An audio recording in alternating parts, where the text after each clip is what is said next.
floodwaters washed away plenty of autos, but people need to get to work anyway. Wall Street Journal bureau chief in Detroit, Neal Boudette, is here to discuss what's happening with all those flooded cars. Neal, good morning. Good morning. Glad to be here.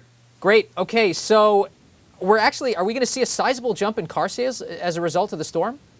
Well, I don't think it will make a measurable increase in, say, November's sales or December's sales. But certainly in the Northeast, it's going to be a busy 60 to 90 days because there are so many thousands of vehicles in New York, New Jersey, Connecticut that have been damaged by the storm and are going to need to be replaced. And typically the auto industry sees a local boomlet whenever there's a terrible storm like Katrina, or Sandy or Ike or one of the other ones.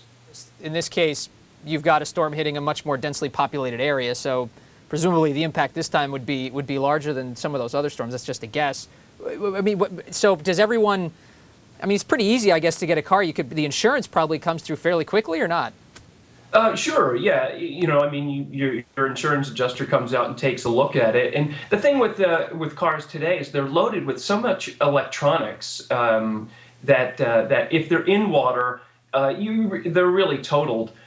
Years ago, you used to see a TV ad where they would pull a pickup truck out of a lake and it started right up. And it's not like that anymore. If you can imagine leaving your laptop sitting in floodwaters for a day or two or longer, and whether that would work. And essentially, you've got laptop computers spread throughout your car and all these different circuits and processors that you have in a vehicle. Okay. By the way, the hashtag for if you want to tweet photos at us from the storm, and of course Sandy is now over. It's passed through Pennsylvania, headed way to Canada. You can go to hashtag StormWSJ and tweet photos at us that way, and we'll throw them on air. Neal, so car dealers in Florida probably see this all the time, and like I said, we're probably talking about more densely populated areas, so it should be larger this time around, you think?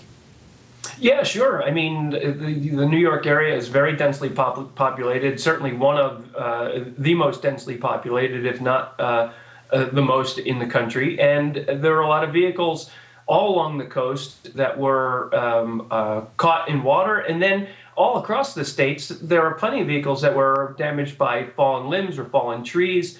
So there are going to be a lot of people out having to buy new cars.